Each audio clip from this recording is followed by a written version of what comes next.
그래프의 성질이라고 합니다. 자, 여기서 그래프의 성질 같은 경우에는 이제 반비례라는 거 지난 시간에 뭐라 얘기했었지? 반비례 관계의 그래프. 자, 바로 이 부분이 핵심이었지. 한 쌍이 매끄러운 곡선이다 라고 했는데, 자, 여기다 좀 써놓자라고 했지. 바로 이게 뭐다? 원점에 대칭인 한 쌍의 매끄러운 곡선.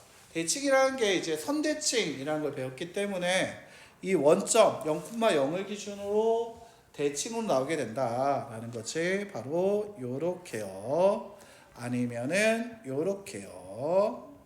자, 그런데 얘가 보게 되면은 중요한 게 원점의 대칭 한 쌍의 곡선이 나오게 되는데, 직선 아니고 곡선인데 A라는 것이 양수라고 얘기를 했을 때는 나오는 게 뭐였을까? 1, 3이다 라고 하는데, 자, 그래프를 그냥 자연스럽게 그리면 돼. 뭐냐면 반비례라는 건 곡선이다 라는 걸 기억하고 있으면, 예를 들면 y는 x분의 2다 라고 얘기를 했잖아. 그러면 생각을 할 때 곡선이 나올 거라고 생각하는 거야. 십자가를 그려놓고 그러면 0은 안 돼. 분모에다 0은 줄 수 없으니까 예를 들면 2를 넣어보자는 거지. 2를 넣었을 때 2, 얼마가 나오지? 1 나오게 되는 거 맞아? 맞니? x에다 2를 넣으면 2분의 2, y가 1 나오니까 x가 2일 때 y가 1. x고 y니까 2, 1을 점시키게 되겠지. 됐나? 그러면 원점의 대칭이라 얘기했으니까 요렇게 나오겠구나. 즉 양수일 때는 바로 1과 3, 4분면을 진하게 그려지게 될 거고, 자, 근데 여기서 중요한 거 x가 증가할 때 y는 감소하고 있다. 기억해주면 좋을 것 같고요. 자, 만약에 y는 a가 음수일 때는 이거지. y는 예를 들면 x분의 마이너스 2. 즉 x에다 2를 집어넣으면 y가 마이너스 1 나오게 되는 거 맞아요? 자, 그래서 x가 2일 때 y가 마이너스 1이다. 점찍히겠지. 원점을 기준으로 대칭이라고 얘기했으니까 얘는 2와 4, 4분면에 곡선이 나와야겠구나. 이런 식으로 점을 하나 찍어놓고 곡선을 그리면 되겠다라는 거지.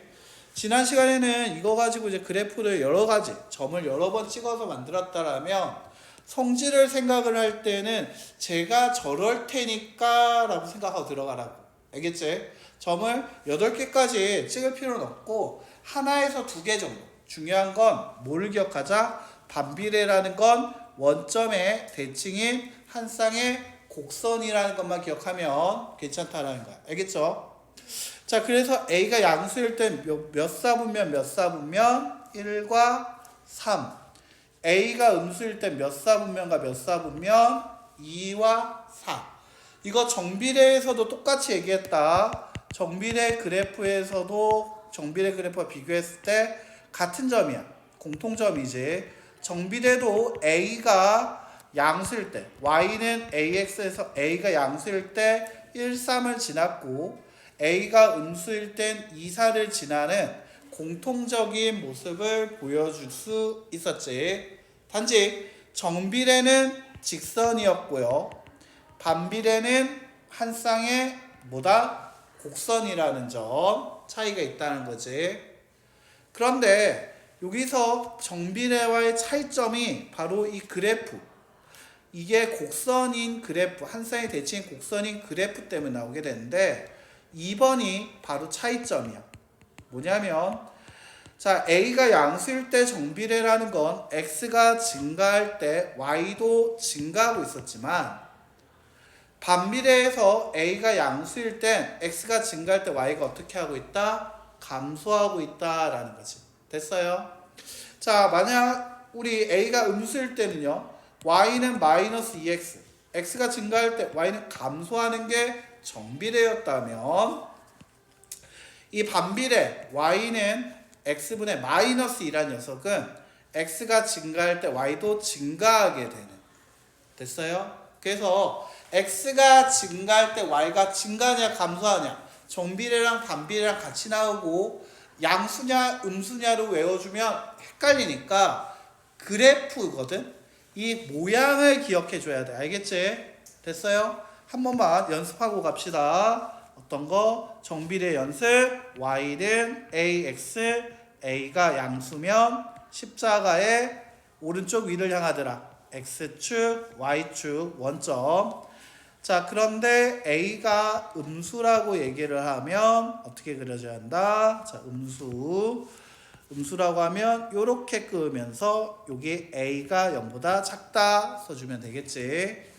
다시 y는 a의 x분의 a다 라고 쓰고, a가 양수일 때 십자가에서 1과 3, a가 음수일 때 십자가 그리고 2와 4에 그려주는, 당연히 x축과 y축에 만나지 않아야 돼. 내가 만나면 안 된다고 얘기했었지. 그래서 이게 정비례와 반비례 그래프의 개형들을 조금 기억해주면 좋을 것 같아. 자, 이렇게 해서 같이 그래프 4개 그리지 말고 3개 정도만 그려보고 외워주면 되겠지. 자, 그러면 얘 같은 경우에 1-1번 문제를 봅시다. 그리고 여기서 좀 기억해줘야 하는 거 있죠. 자, 정비례에서는, 자, 여기다 다시 한번 비교하면서 외울 때 가장 좋은 방법은 얘는 뭐다로 외우는 것도 좋지만 비슷한 녀석을 놔두고 얘는 뭔데 쟤는 뭐야 이런 식으로 외워주면 좀 더 기억이 잘 남거든. 그래서 정비례라는 것은 정비례 y는 a의 x라고 얘기했을 때 어떻게 하자? a의 절대값이 클수록, 자, 절대값이 클수록이었지. 절대값이 클수록 어떻게 된다 했지? y축이 어떻게 된다?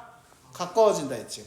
그럼 얘가 a의 절대값이 작을수록 어떻게 된다? x축과 가까워지는 거였지.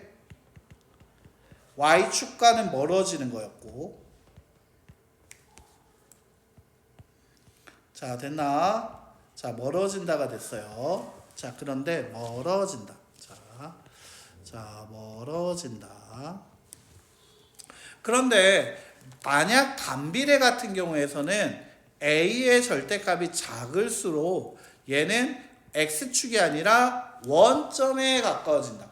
계속 얘기하고 있죠. 반비례에 대한 얘기 가만 보면 반비례 그래프 얘기할 때 자꾸 뭐를 건드리냐면 원점을 건드립니다.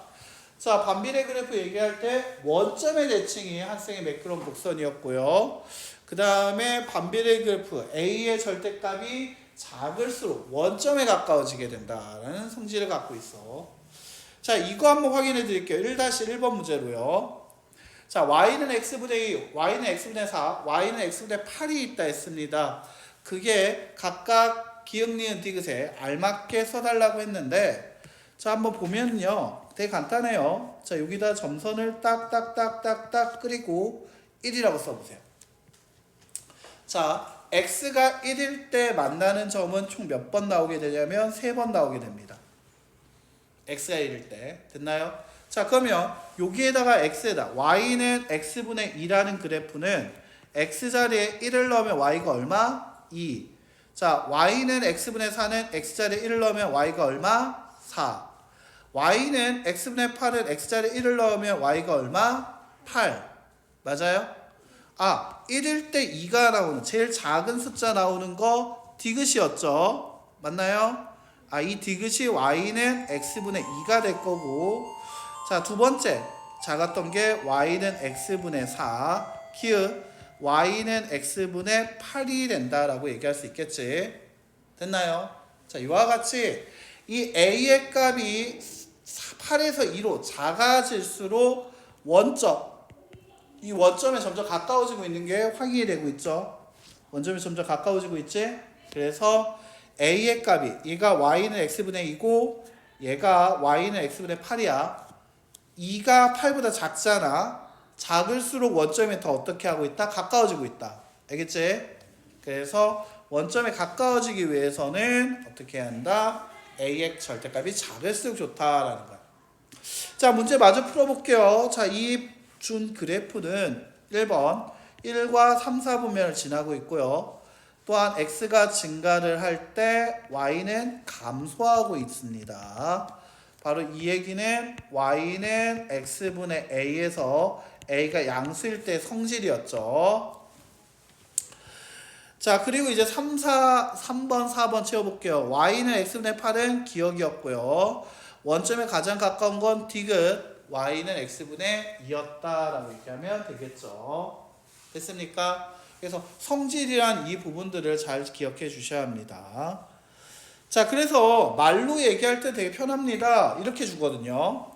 자, 한 쌍의 매끄러운 곡선 딱 체크, 바로 밑줄. 바로 뭐가 돼야 한다? 반비례. 그래프 단 A가 양수다, 음수다? 0이 되면 안 된다라는 얘기죠. 자, 그런데 이때 얘가 6,1을 지난다라고 얘기해서 그 뜻 뭐가 돼야 한다 했죠? 자, 여기다 다시 한 번만 써주시고 갑시다. 바로 여기 밑에다가 y는 x분의 2 밑에다 쓰자. x와 y를 곱하면 a라는 특정 값이 나와야 한다 했죠. 자, x가 6, y가 1이면 6 곱하기 1은 얼마다? 6이다. 따라서 a가 6인 거고요. 됐나요? 따라서 y는 x분의 6. 자, 여기 a가 6이 되겠지. 그래서 y는 x분의 6이 된다라고 얘기할 수 있습니다. 자, 됐나요? 자, 이렇게 얘기할 수 있죠. 자, 2-1번 문제 한번 볼게요. 자, 그래프 좋습니다. 딱 보자마자 원점의 대칭이 한 쌍의 곡선이니까 자, 밑줄 y는 x분의 a가 될 거고, 자, 이 점 x가 2일 때 y가 1이다 2,1이라는 점을 지나고 있다. 맞아요? 자, 하지만 우리 y는 x라는 걸 알고 있기 때문에 이거 좋지만 이걸 대입 안 하죠. x랑 y랑 곱하면 a다. 따라서 2 곱하기 1은 얼마? 2. a는 얼마? 2로 y는 x분의 얼마라고 쓰자? 2라고 쓰면 끝날 문제야. 맞지? 자, 원리를 알면 되게 쉽다라는 거죠. 그래서 그래프 안 주고 이와 같이 반비례 그래프 y는 x분의 a에서 자, 마 3,1에 마 3,1에 마 3과 2를 곱하면 얼마 나오죠? 그러니까 a는 얼마일 거다? 마이너스 6. 아주 간단하게 끝내버리지. 됐나? 이게 왜 그랬다? 다시 한번 써보자. y랑 x랑 곱하면 x 곱하기 y는 a가 돼야 하니까 마 3 곱하기 2는 마이너스 6이 된다. 이렇게 얘기해주면 좋을 것 같네요. 자, 됐나요? 자, 그럼 이거 가지고 활용 문제를 봤을 때도 마찬가지입니다. 활용 계속 얘기하지만 변수를 정하고 관계로 만들어서 관계식이 중요한 거지. 그리고 답을 구하고 5번 체크 뭘 하자? 확인한다. 확인하기. 자, 검산하기. 꼭 이거 필요합니다. 활용 문제 풀 때 확인하기 안 되면 힘들어요. 알겠지? 풀고 나서 정말 맞는지 봐야 합니다. 답 나왔다고 신나면 안 돼요. 만든 식에 넣어서 진짜 결과가 맞는지 확인해 봐야 돼. 자, 한번 볼게요. 강당에 18개 의자를 놓으려고 한다. 한 줄에 9개를 놓으면 몇 줄이 되지? 2줄이면 되는 거 맞습니까? 왜? 강당 의자 한 줄에 놔두는 개수와 그게 x, 줄의 개수 y인데 그 둘이 곱하면 얼마가 돼야 한다? 18개가 돼야 하니까 x랑 y랑 곱해서 특정한 값이 나왔다. x 곱하기 y가 18. 이게 바로 뭐다? 반비례. 맞아요? 따라서 점 찍는 거 연습 자꾸 해서 보세요. 알겠죠? 됐니? 따라서 y는 x분의 18.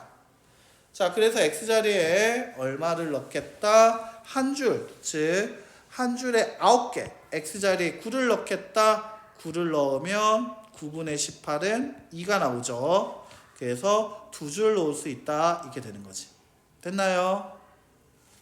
말로도 확인하면 됩니다. 한 줄에 9개씩 2줄. 9, 2, 18. 맞구나. 됐나요? 이렇게 확인하는 거 연습하셔야 합니다. 확인을 안 해서 틀린 경우가 종종 많아. 말장난에 속아서 말이지. 자, 4-1번 한번 볼게요. 종이를 잘라서 넓이가 얼마? 60인 직사각형을 만들려고 한다. 가로와 세로. 직사각형 넓이는 가로 곱하기 세로인 거 맞습니까? 그럼 가로 곱하기 세로. 즉 가로가 x, 세로가 y면 x 곱하기 y가 얼마? 60인 거지. 맞아? 그러니까 얘는 뭐일 거다? 정비례, 반비례? 반비례. 그렇지. 자, 그러면 여기서 이게 바로 a였던 거잖아. 됐나? 식으로 얘기하면 y는 x분의 얼마? 60이라는 식이 나오게 되는 거 맞아요? 자, 확인해 보죠. 자, 한 변의 길이가 1일 때는 가로가 1이면 세로가 60, 2일 땐 30, 가로가 3이면 세로는 20, 15와 같이 x가 2배, 3배로 늘어날 때 y는 2분의 1, 3분의 1배, 즉 무슨 관계를 갖고 있다? 반비례 관계를 갖고 있다. 따라서 y 자리에 60, x 자리에 1을 넣으면 a가 60으로 y는 x분의 60이 된다. 뭐 이렇게 값을 넣어서 확인하는 방법을 하고 있네요. 여기서는. 맞지? 자, 좌표를 넣은 거예요. 자, 그러면 x자리에 5를 넣었다라고 했죠. y가 얼마 나오게 되지? 10이 나오게 되는 거 맞아요? 자, 그래서 만약 가로가 5cm일 때 세로는 몇 cm면 된다? 12. 확인해보자. 5 곱하기 12가 60이 맞나요? 네. 그래서 정답이 12가 맞습니다. 이렇게요. 됐나? 풀고 나서 꼭 말이 되는지 확인해 보셔야 돼요. 뭐 요까지요. 그래서 오늘 숙제는 당연히 180쪽까지가 될 것 같고요.